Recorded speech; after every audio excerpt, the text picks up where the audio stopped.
Hi everyone. Today I am going to talk about dyes that are present in our food and what effects they have on us, and also just briefly about what the media says about it.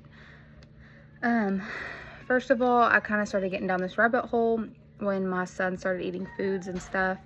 I started doing more research about the different dyes and stuff after I heard a study saying that it may not actually be terrible twos. It may just be what they're eating and in their diet.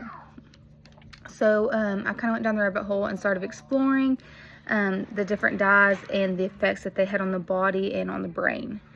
So some of those dyes are actually found in our favorite snacks. Pretty much every cereal that is on the aisle that you may go down in Walmart has tons of dyes in it. Like Fruity Pebbles is one of my childhood favorites and one of my son's favorites, and it has all of these dyes in it. So we kind of had to cut that out.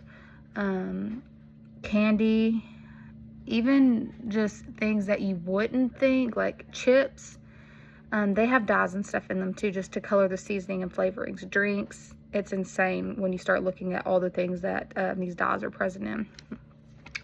So I'm going to go ahead and tell you 6 of them. This is obviously all of them, but this is the 6 most common ones. And kind of give you a brief explanation of what effects that they have said that they have on the body. So first one is red 40, yellow 5, blue 1, blue 2, yellow 6, and green 3. So first we go to red dye 40. This is the most common one that you hear about and kind of the worst one. This is the one that people started studying and seeing that there was a lot of issues going on with it. A lot of allergic properties have been linked to red dye 40, and it's kind of hard from the media side of the point, like, to look into it. You have to really go to a rabbit hole and search. You'll find a couple studies that say stuff, but for the most part, like Google and stuff tries to tell you that it's all safe for us. However, most of the time they're banned in other countries. Red dye 40 has also been linked to a lot of throat tightness, headaches, rash, and much more. Hyperactivity is the main one with this one. This is a lot of times when people cut this out of their kids' diet, they totally stop tantrums. They totally stop those behaviors when they're having bad outbursts and stuff. And they even took a study of, I believe it was 60 ADHD kids, and cut out all dyes out of their diet, and at least 60% of them no longer had any present occurrences of ADHD or any symptoms of it, just by cutting those dyes out. They didn't change anything else in their lifestyle, anything at all. They just completely took out dyes. So to me, this is kind of one of those things that it tells you, like, this is how serious it can be. If it's making, a group of 60 kids, over half of them no longer have those present symptoms or even as bad of symptoms, then that should tell us right there that we may need to reevaluate asthma symptoms and ADHD. So that's one that I cut out of my son's diet. I noticed it. Like, his grandfather bought him a bug juice the other day, and it, of course, was red, had red dye 40 in it.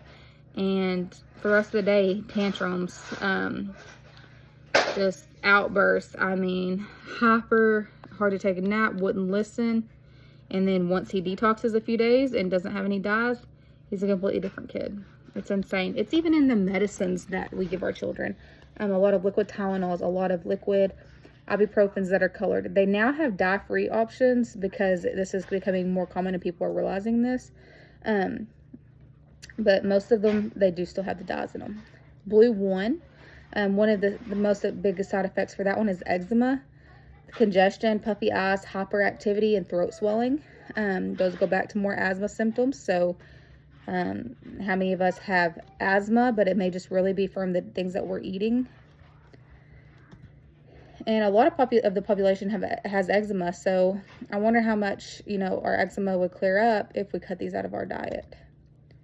Yellow 5, this one's a little scary.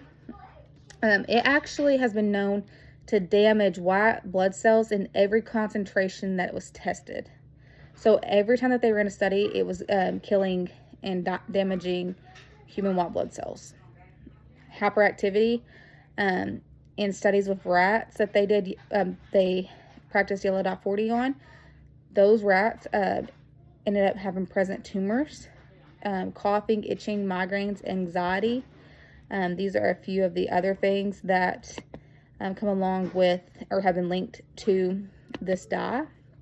So that makes you think, well, if we have such an anxiety problem here in the USA, and it says that we're one of the most anxious countries, and that makes you think, well, these are, banned in other countries. So is this linked to a lot of why we have our anxiety? Blue number 2, there's tumor evidence in rats as well, hyperactivity, anxiety, asthma, and it also is linked to brain cancer. Yellow 6 was hives, asthma, and skin rashes. So these all kind of correlate and correspond. Most of every single one of them has hyperactivity, asthma symptoms, and skin rashes and things like that. So that goes back to, is it really just our body that's doing this? Or is it things, is it what we're eating? Is our food just trash? Last but not least is green 3. This one has not as many studies on it. It's not found as much food as the others, but it's in a lot of candy.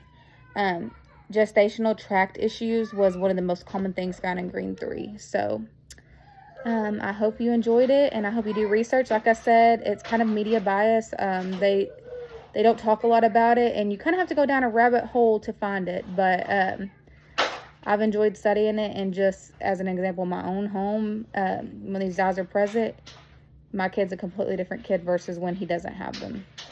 Thank you, and have a great day.